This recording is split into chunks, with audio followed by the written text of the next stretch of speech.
सलाम, नमस्ते, सत श्री अकाल। मैं हूं रज़ा और आप देख रहे हैं रज़ा ग्राफी का इंटरनेशनल प्राइम टाइम रिपोर्ट, जिसके अंदर पूरी दुनिया की बड़ी बड़ी खबरें आपको आसान ज़बान में दी जाती हैं। आज एक ही प्राइम टाइम इंटरनेशनल की आएगी, इस वजह से इस रिपोर्ट को पूरा ध्यान से सुन लीजिए और देख लीजिए, ताकि पूरी दुनिया में जो कुछ हो रहा है आसान ज़बान में आपको पता चल जाए।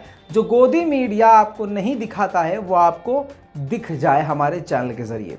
दोस्तों, इस रिपोर्ट की सबसे पहली और सबसे बड़ी खबर यह है कि आपने कल हमारी रिपोर्ट में जो हमने देर रात आपके सामने लगभग 10 और 10:30 के बीच में रखी, जिसमें हमने ब्रेकिंग न्यूज़ में आपको दिखाया और बताया कि सऊदी अरब के कई इलाकों पर यमन के हौथीज़ लड़ाकुओं ने ज़बरदस्त हमला किया। अब आपको ये नहीं पता होगा कि जब तक हमारी वो रिपोर्ट आप देख रहे थे, एक और बड़ा हमला पीछे से हौथीज़ ने कर दिया था। जी हाँ, आपको बता दूं, रेड सी सिटी आपकी स्क्रीन पर देखिए। ये खौफनाक भयंकर जो आप देख रहे हैं हमला, मतलब 2-3 किलोमीटर दूर से ही ये धड़कती और भड़कती आग नज़र आ रही है। ये रेड सिटी सऊदी अरब का है, जिसमें आपको बता दूं कि सऊदी अरब के इस इलाके में एनर्जी फैसिलिटीज़ पर हमला किया था। इससे पहले अरामको पेट्रोलियम प्रोडक्शन कंपनी पर यानी फैक्ट्री पर अटैक किया था। इसके अलावा आपको बता दूं कि कई हमले बताया जा रहे हैं किए हैं, लेकिन ये रात को हमला किया था दोबारा। कई तरह से कई सारी वीडियोस इसकी सामने आई है। अब आप ये समझ लीजिए कि इतना बड़ा हमला, ऐसा लग रहा था कि फ़िलिस्तीन पर इजराइल ने हमला किया, और छोटे मोटे हमले नहीं किए हैं। बताया गया कि मिसाइल से अटैक किया गया था। दोस्तों, इतना ही नहीं, उसी रात को जद्दा में क्रूज मिसाइल भी यमन के हौथियों ने दाग दिया था। देखिए, ये वही सऊदी अरब है जो कल तक यमन के लोगों पर हमला करता था। सना के रिपोर्ट के मुताबिक काफ़ी बड़ा नुकसान हुआ है। अब ये देखिए, बहुत छोटी सी चीज़ है, आपको और हमको ये खुद समझ में आ रहा है कि इतना बड़ा अटैक तो ऐसा हो ही नहीं सकता कि नुकसान ना हुआ हो। अब आपको बता दूं कि इसके बाद की जो चीज़ें हैं वो आपको हैरान करने वाली होगी। अब आपकी स्क्रीन पर ये तस्वीर आपको दिखाना चाहता हूँ। एक तरफ जब हौथीज़ और यमन मिलकर सऊदी अरब पर अटैक कर रहे थे, उस तरफ ईरान अपने हिस्टोरिकल प्लेस पर, यानी ये समझ लीजिए कि जो सबसे फेमस जगह है वहाँ पर, उस बिल्डिंग पर, उस इमारत पर हौथीज़ के लीडर की इमेज को प्रकाशित करके इस हमले को सेलिब्रेट कर रहा था। जी हाँ, अब आपको बता दूं, ये बात तो बिना कुछ कहे दुनिया को क्लियर हो गई थी कि हौथीज़ को इतने ख़तरनाक हथियार कौन दे रहा है कि अमेरिका के डिफेंस सिस्टम सऊदी अरब के पास होने के बावजूद ना ड्रोन को पकड़ पा रहा है, न क्रूज मिसाइल को अमेरिकी डिफेंस सिस्टम रोक पा रहा है। ये समझ से परे है, जबकि ये बात पता थी सऊदी अरब को कि हमारे ऑयल की फैक्ट्री और इन जगहों को ज़्यादा खतरा है, क्योंकि हमला करने से पहले, महीनों पहले, यमन के हौथीज़ लड़ाकों ने क्लियर कट कह दिया था कि हम एयरपोर्ट को निशाना बनाएंगे, तेल की फैसिलिटीज़ को निशाना बनाएंगे, हम पेट्रोल डिस्ट्रीब्यूशन कैंप जो बना हुआ है, जो फैक्ट्रीज बनी हुई है, उसको निशाना बनाएंगे, हम इलेक्ट्रिसिटी फैसिलिटी को निशाना बनाएंगे। मतलब क्लियर बता रखा था। उसके बावजूद अमेरिका का हथियार, अमेरिका का डिफेंस सिस्टम होने के बावजूद सिर्फ उन्हीं इलाकों को भी नहीं बचा पाया सऊदी अरब। ये अलग ही सवाल है। आपको बता दूं, अब एक रिपोर्ट उसके बाद अमेरिका ने जारी कर दी। इस रिपोर्ट में अमेरिका ने कहा कि हौथीज़ की जो मदद कर रहा है वो ईरान है। ईरान हौथीज़ को और यमन को अपनी मिसाइल, ड्रोन, हथियार दे रहा है, जो कि सऊदी अरब पर भारी पड़ रहा है। ऐसा पहली बार नहीं है, रिपोर्ट में लिखा है, ऐसा पहली बार नहीं है कि हौथीज़ को ईरान सपोर्ट कर रहा है, बल्कि कहा यह गया है कि हौथीज़ पूरा ईरान का ही ग्रुप है जिसने सऊदी अरब की नाक में दम कर दिया है।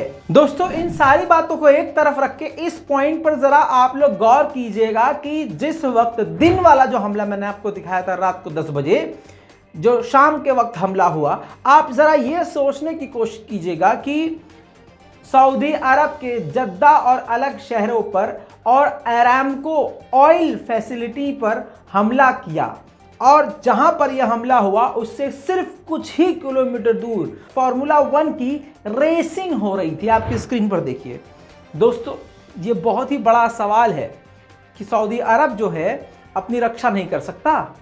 आप ये देखिए, मर्सिडीज AMG F1 कार यहां पर सड़क पर दौड़ रही थी, ठीक, और यहां पर जबरदस्त तरीके से रेसिंग हो रही थी, और पीछे आप स्मोक देख सकते हैं, जलते हुए ऑयल फैसिलिटी को, फैक्ट्री को जलते हुए देख सकते हैं, धुआं निकल रहा है।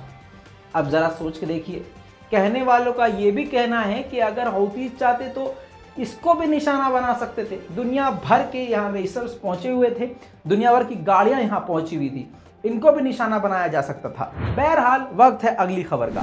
दोस्तों इसी के साथ UN में ईरान ने दुनिया को धमकी देते हुए कहा है कि जो भी फॉरेन फोर्सेस हैं सीरिया के अंदर, चाहे वो अमेरिका की हो, जल्द से जल्द सीरिया को खाली कर दें, वरना नुकसान भुगतना पड़ेगा। 7 मार्च को दमिश्क पर इजराइल ने हमला किया था, उसकी कड़ी निंदा भी ईरान ने UN में करी। दोस्तों इसी के साथ एक और बड़ी खबर ईरान की आपको बता दूं, ईरान के फॉरेन मिनिस्टर लेबनान पहुंचे हसन नसरुल्लाह से मिलने के लिए।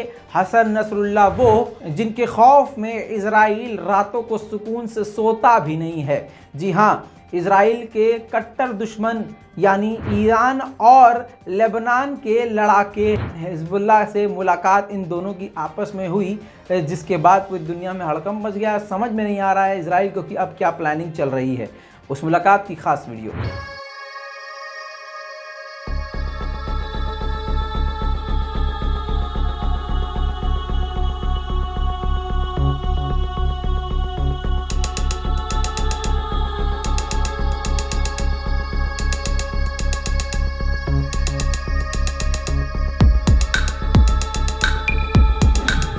दोस्तों इसी के साथ कुवैत और सऊदी अरब से ईरान एक बार फिर से खफा हो गया है। आप जानते हैं कि यूक्रेन और रूस की जंग की वजह से गैस और तेल की कमियां हो ही रही हैं। ऐसे में आपको बता दूं कि कुवैत और सऊदी अरब ने आपस में एक डील करी है। जी हाँ, अरश गैस फील्ड की डील करी है। इस पर ईरान भड़क गया है। परेशान मत होइए, समझा रहा हूं क्यों।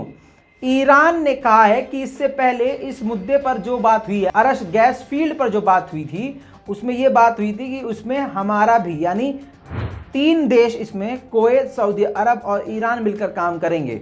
दूसरी बात ईरान ने कहा कि इस गैस फील्ड पर हमारा हमेशा से हक रहा है या हमारी है। कहने का आसान मतलब ये है।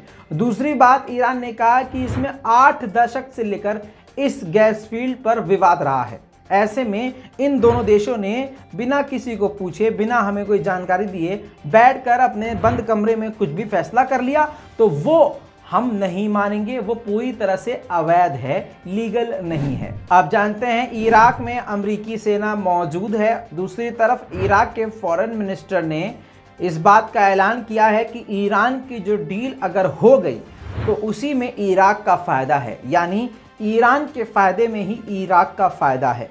अब ये बात अमेरिका को बुरी लग सकती है, बस अब इंतज़ार है कि अमेरिका अब क्या बयान देगा। दोस्तों इसी के साथ अगली बड़ी खबर आपको बताऊंगा चीन को लेकर। चीन कितना शातिर और दिमागदार है आप अच्छी तरह से जानते हैं।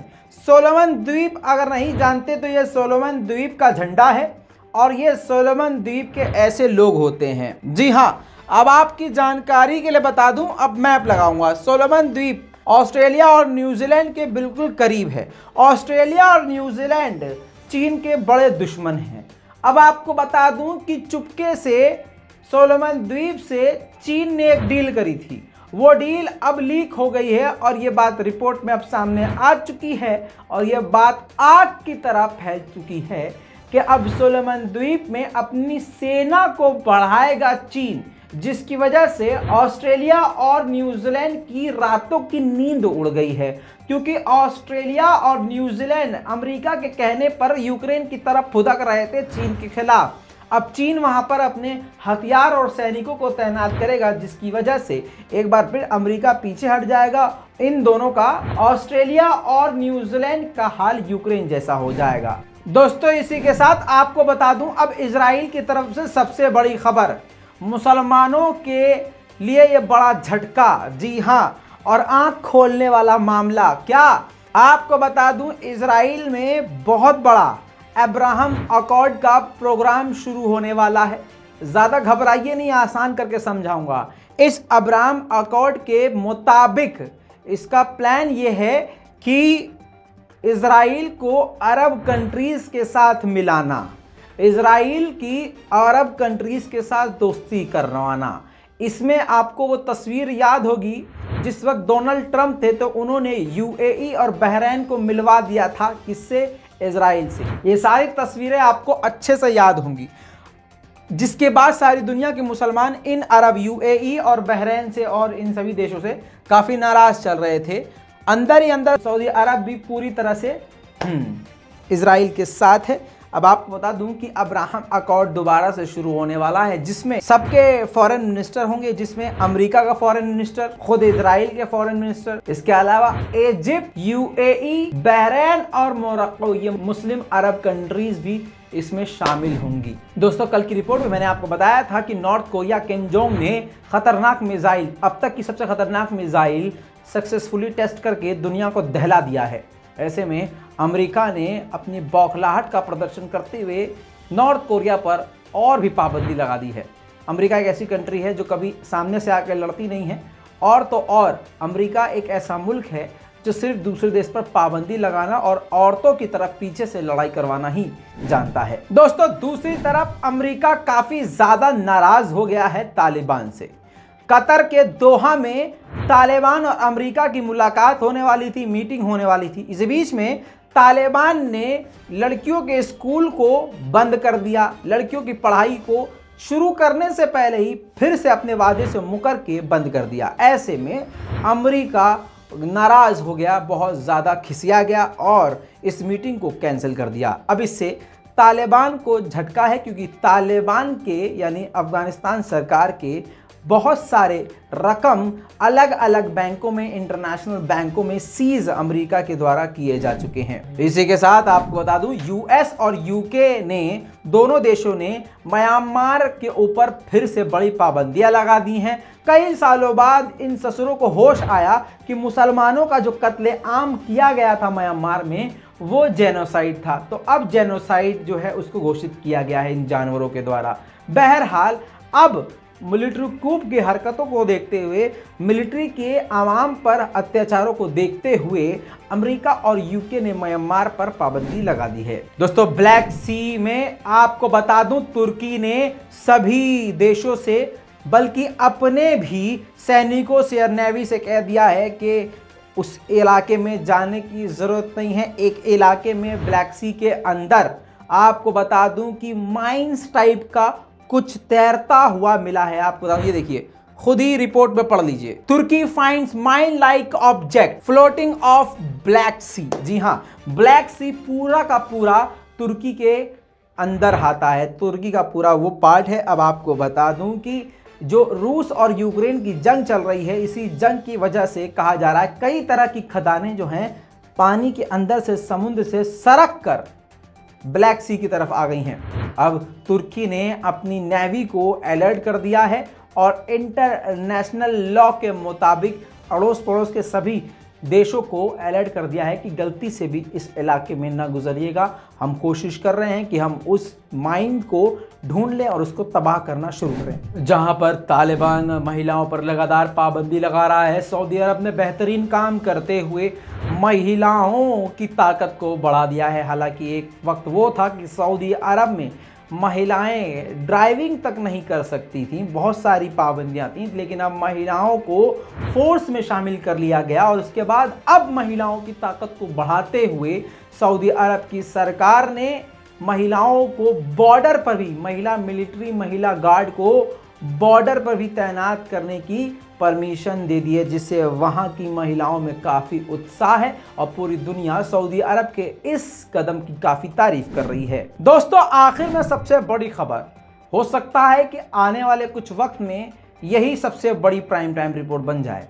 आपको बता दूं कि नारगोनो काराबाग तो नहीं भूले होंगे आप। जी हाँ, आर्मीनिया अजरबैजान की जंग की वजह वो इलाका नारगोनो काराबाग, ये अब इसके इलाके में जो एक गांव है नारगोनो काराबाग का, वहां पर सैनिक मौजूद है रूस के, ताकि दोनों के बीच कोई झड़प न हो।